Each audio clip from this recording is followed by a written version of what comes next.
wanted to save itself after having bought nearly $1 trillion of US debt before the financial crisis.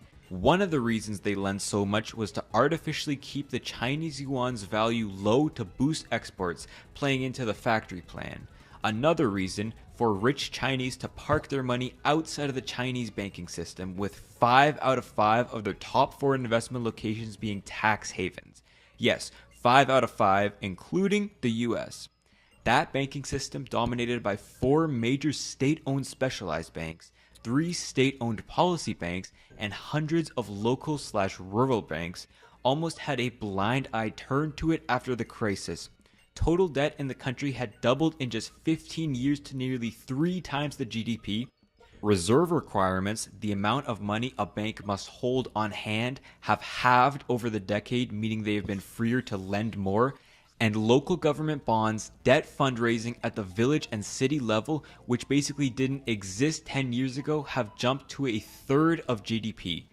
Debt just took off and soared past the US. That hierarchy where local party cadres are promoted or demoted based on empirical results works for debt too. Local government financing vehicle debt, which regional governments use to finance what should be their services, salaries, and buildings, have quadrupled in the last decade to nearly $8 trillion, almost 15% of bank assets. LGFVs have been abused over the last decade to cover personal expenses, interest on other loans, party members' pet projects, and non-productive activities. What do I mean by non-productive? Of course, I mean housing. Nearly 40% of bank loans in China are used in some way on property, and the growth of housing in China has been plague-like, some devoted party members might say, with loans given to real estate development growing at nearly 25% in 2018. Whole cities have been built to satisfy the real estate craze, as a tool to invest, not live in.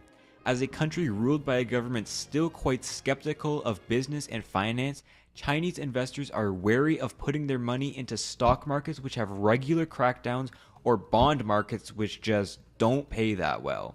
Instead, most people store their wealth in their home value, multiple homes if they can afford it. This shift to speculation certainly didn't hurt their numbers. China's GDP has quadrupled since 2008, with a quarter of that now coming through housing and construction. But it became vulnerable to what Japan had experienced in the 90s.